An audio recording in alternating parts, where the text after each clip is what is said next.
નમસ્કાર પ્રણામ મિત્રો, સ્વાગત છે તમારું એક નવા વિડીયોમાં। દોસ્તો, આજનો વિડીયો કોઈ તમારી બેઇજ્જતી કરે તો શું કરવું જોઈએ એના વિશે છે। ચેનલમાં નવા હોવ તો લાઈક, શેર અને સબસ્ક્રાઈબ જરૂર કરો અને વિડીયોને અંત સુધી જરૂર જુઓ જેથી પૂરતી માહિતી મળી શકે। તો ચાલો શરૂ કરીએ। દરરોજ તમારી જિંદગીમાં એવા મોકા આવે છે કે તમે તમારી જગ્યા પર સાચા હોવ છો અને સામેવાળો વ્યક્તિ ખોટો હોવા છતાં પણ પોતાને સાચા સાબિત કરવા માટે તમને ખોટા સાબિત કરવાની કોશિશ કરતા હોય છે। એ લોકો તમારી કદર નથી કરતા, એ લોકો તમારી વેલ્યુને નથી સમજી શકતા। જે વ્યક્તિ તમારા જીવનમાંથી જવા માંગે છે એમને ખુશી ખુશીથી જવા દો। જે પળથી એ લોકોએ તમારા જીવનમાંથી જતું રહેવાનું પસંદ કર્યું હોય એ પળથી જ તમે એમને એમના રસ્તા પર જવા દો। ક્યારેય રોકશો નહીં અને એમને અહેસાસ કરાવી દો કે એમના જવાથી તમારા જીવનમાં મૂલ્ય ક્યારેય ઓછું નહીં થાય।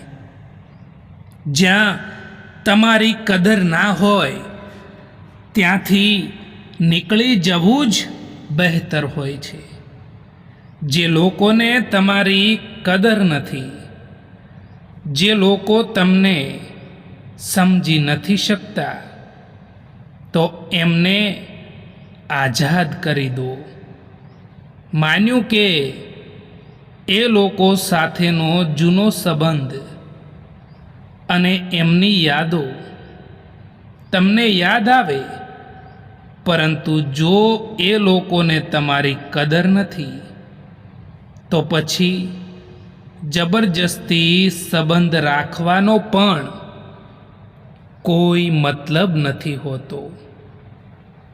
એક સહન કરવાવાળો માણસ જાણી શકે છે કે તેને કેટલી તકલીફ થાય છે, બાકી બીજા તો ફક્ત અનુમાન જ લગાવી શકે છે। એક જમાનો હતો જ્યારે લોકો પરાયા માટે પણ રડી પડતા હતા અને આજે લોકો પોતાનાઓને રડાવીને પણ ખુશ થતા હોય છે। તડકાનું તો નામ એમ જ બદનામ છે, બાકી બળે તો લોકો અહીં એકબીજાથી વધારે છે।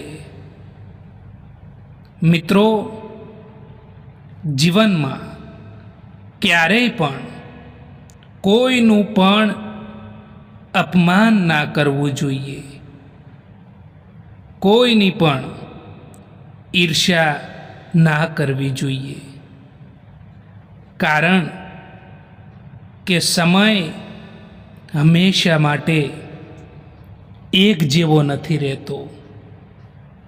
એમનો પણ સમય જરૂર બદલાય છે। જેમના દિવસો ખરાબ હોય છે, કોઈનો પણ સ્વભાવ તમે ક્યારેય પણ નહીં બદલી શકો દોસ્તો, કારણ કે ડુંગળીને તમે ગમે તેટલા પ્રેમથી કાપો તેમ છતાં એ આંખમાં આંસુ લાવી જ દે છે। એ વ્યક્તિ સામે ક્યારેય જૂઠું ના બોલતા સાહેબ, કે જે વ્યક્તિને તમારા જૂઠ બોલવા પર પણ વિશ્વાસ હોય। જ્યારે સંબંધ નવો હોય ત્યારે લોકો નજીક આવવાનું પસંદ કરે છે અને જ્યારે સંબંધ જૂનો થઈ જાય છે ત્યારે લોકો દૂર થવાનું બહાનું શોધે છે. તુફાન પણ આવવું જરૂરી છે જિંદગીમાં. ત્યારે તો ખબર પડે છે કે કોણ હાથ પકડે છે અને કોણ સાથ છોડીને જાય છે. કંઈક બોલવામાં કે તોડવામાં ફક્ત એક જ પળ લાગે છે, પરંતુ કંઈક બનાવવામાં કે મનાવવામાં આખી જિંદગી નીકળી જતી હોય છે. અમુક સમયે જિંદગીના એ વળાંક ઉપર ઊભા રહી જઈએ છીએ કે જ્યાં ના કંઈ મળવાની ખુશી હોય છે કે ના કંઈ પણ ખોવાનો ગમ પણ હોય છે.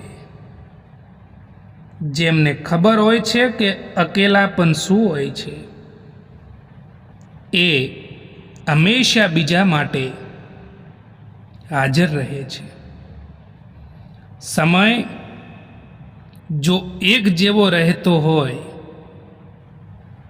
તો પોતાનાઓની ઓળખાણ કેવી રીતે થઈ શકે? એક સમય પછી દરેક કોઈ અજાણ થઈ જાય છે. એટલા માટે જીવનભર કોઈને પોતાના સમજવું એ પણ આપણો એક વહેમ હોય છે. જ્યારે માણસને દુઃખ સહન કરવાની આદત પડી જાય છે પછી તે ના કોઈથી ફરિયાદ કરે છે કે ના કોઈથી કંઈ પણ ઉમ્મીદ રાખે છે. જ્યારે કોઈ પણ વ્યક્તિને પોતાના બનાવવાની કોશિશ કરો ત્યારે પોતાને જ ખોવાનો ડર સૌથી વધારે લાગતો હોય છે. જો જીવનમાં બદલાવ લાવવો છે તો તેનો સૌથી મોટો ઉપાય એ છે કે પોતાના વિચારો બદલી નાખવું. જે વ્યક્તિ લાલચ રાખે છે, જે વ્યક્તિ પોતાના સ્વાર્થ માટે સંબંધો બનાવે છે, જે વ્યક્તિ પોતાના સ્વાર્થ માટે બીજા લોકોનો ઉપયોગ કરતા હોય છે અને સ્વાર્થ પૂરો થયા પછી એ સંબંધોને તોડી દેતા હોય છે, આવા લોકોની કિંમત લોકો ક્યારેય પણ નથી કરતા. ચિંતા એ એવી ઉધઈ જેવી છે જેના ઘરમાં પ્રવેશ કરે ને એનો સર્વનાશ કરીને જ છોડે છે. સમય અને ભાગ્ય બંને પરિવર્તનશીલ છે.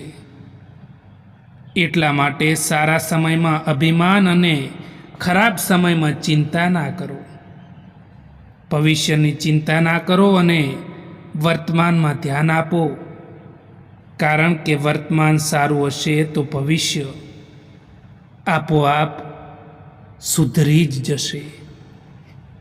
જેમને તમારા દર્દનો અહેસાસ પણ ના હોય એમની સામે તમારું દુઃખ, તમારું દર્દ, તમારી વેદનાને બતાવવાનો પણ કોઈ ફાયદો નથી. જીવનમાં તમે ખુદ પોતાને મજબૂત બનાવો, કારણ કે બીજાના ભરોસે બેસી રહેવું એ તમને કમજોર કરી દેશે. દોસ્તો, આ વિડીયો પસંદ આવ્યો હોય તો આ ચેનલને સબસ્ક્રાઈબ જરૂર કરો. વિડીયો જોવા માટે આભાર.